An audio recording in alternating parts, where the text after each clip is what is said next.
The rivalry between UNH and Maine has been heating up for years. At the alumni game at Fenway Park, the good, the bad, and the ugly were brought out between the rivalry of the two schools.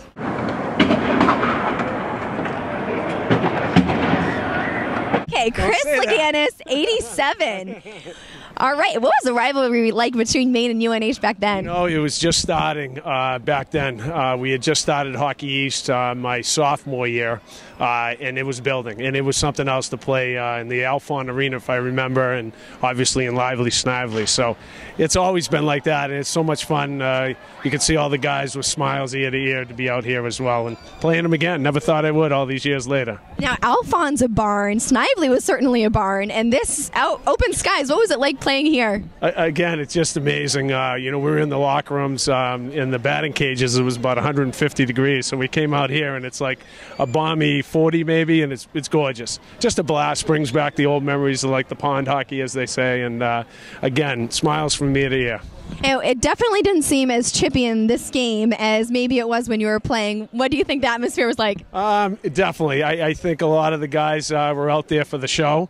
Not so much for, you know, again, you compete when you get out there, but this was our first practice together, so playing a game. But a lot of fun. You know, obviously you want to win. Maine got the better of us tonight, but hopefully we can get them next year if we do this again. What are your predictions for Saturday's game? Saturday's game, of course, the UNH is going to take them.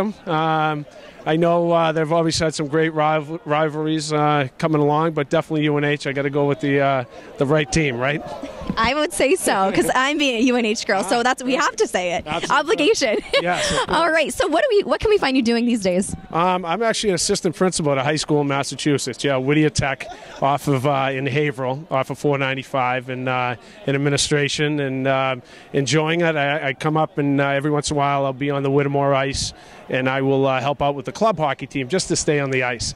Once in a while, see Coach Emilio and say hi to him and all. But UNH was the start of it all with Charlie Holt. It's before your time, but Charlie Holt, who's enshrined in the Whittemore Center. But that's how this all began. So I got to thank him as well. God rest his soul. Yes. Now, it's definitely changed a little bit, college hockey, since you played. Now that you're staying local and being able to contribute to UNH still, do you see that college hockey has gotten more prominent? Absolutely. You know, back in the day too, as well, it was you know, pretty competitive leagues.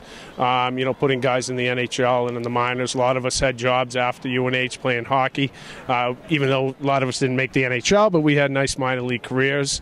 Yeah, I mean, the game of hockey's evolved. You can see it at the NHL level.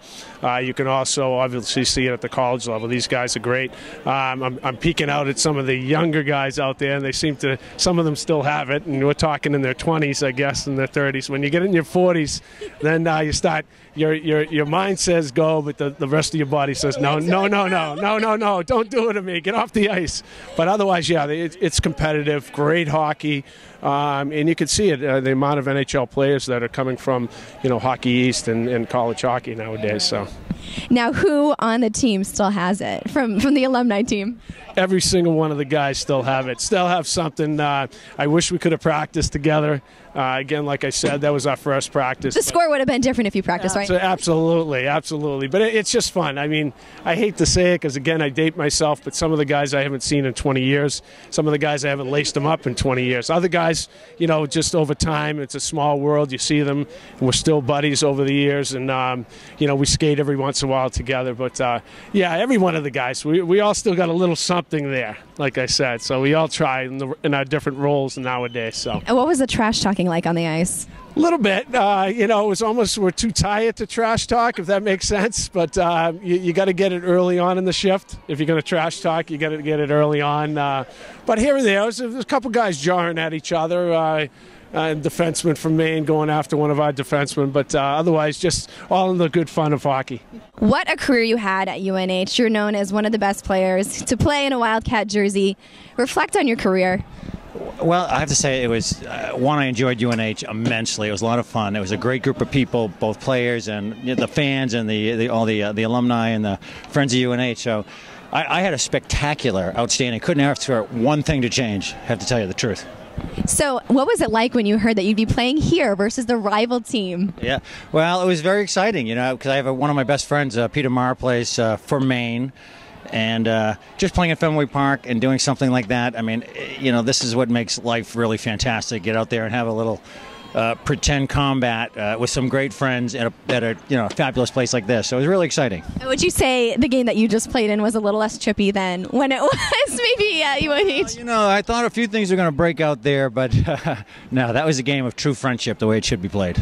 Good. All right. And what do you think are the biggest differences playing here at Fenway? Obviously, nothing over your head and a lot more spread out than playing back at the Wit. Well, it's very different than the Wit because you had 3,000 people, but you felt like you were playing in the Roman Coliseum. It really was that loud and crazy.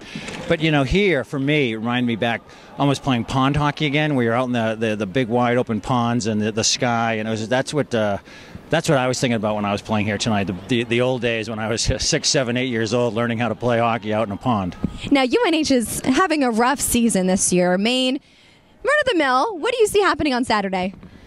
Oh, I think you're going to see one of the classic UNH Maine battlefields, really, because you come out to it heightens the stakes when you get into a place like Fenway Park, right? So I think you'll see that old fighting spirit on both sides.